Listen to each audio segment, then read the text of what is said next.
নমস্কার বন্ধুরা, আজ একটা অন্য রকমের রেসিপি করব। তো সেজন্য রান্নাঘরে চলে এসেছি। আজকে করব আমি কুমড়ো পাতায় মাছের ডিম। তো সেজন্য কুমড়ো পাতা নিয়েছি। কুমড়ো পাতাগুলো ভালো করে ধুয়েই রেখে দিয়েছি। এরকম কুমড়ো গাছ থেকে পাতা তুলে নিয়ে এসে রেখে দিয়েছি।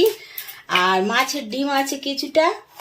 আর মশলার মধ্যে লাগবে পেঁয়াজ কুচোনো, আদা কুচোনো, একটু ধনে পাতা কুচো আছে, কাঁচা লঙ্কা, রসুন, নুন, হলুদ, ধনে গুঁড়ো, জিরে গুঁড়ো আর একটু শুকনো লঙ্কার গুঁড়ো।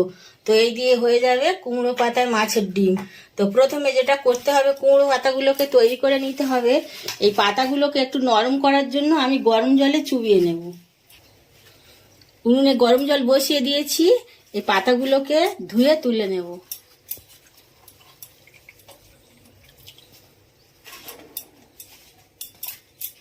জাস্ট একবার করে ধুয়ে শুধু তুলে নেব যাতে নরম হয়।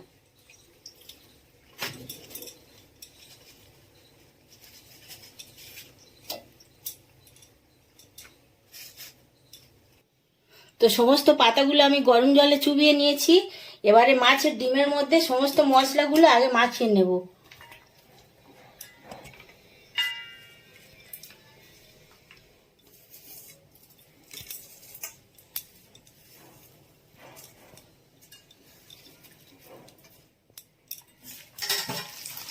এই রান্নার একটা উপকারিতা হলো এতে বেসন লাগবে না।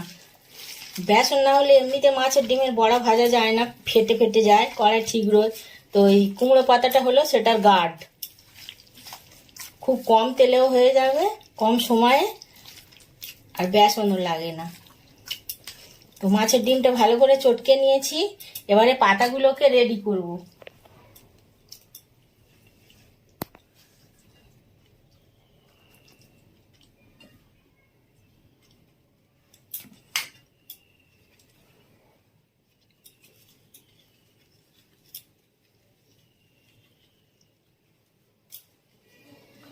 এরকম ভাবে একটা একটা করে মুড়ে সমস্ত পাতাগুলোকে রেডি করে নেব। পাতাগুলো সমস্ত তৈরি করে নিয়েছি। এবারে ভাজবো। তো সেজন্য ফ্রাই প্যানে দিয়ে দিয়েছি সর্ষের তেল। এবারে একটা একটা করে পাতা এরকম তুলে আস্তে করে গ্যাসের ফ্লেমটা মিডিয়ামে রেখে এরকম দুটো দুটো করে দিয়ে আমি সমস্তগুলো ভেজে নেব।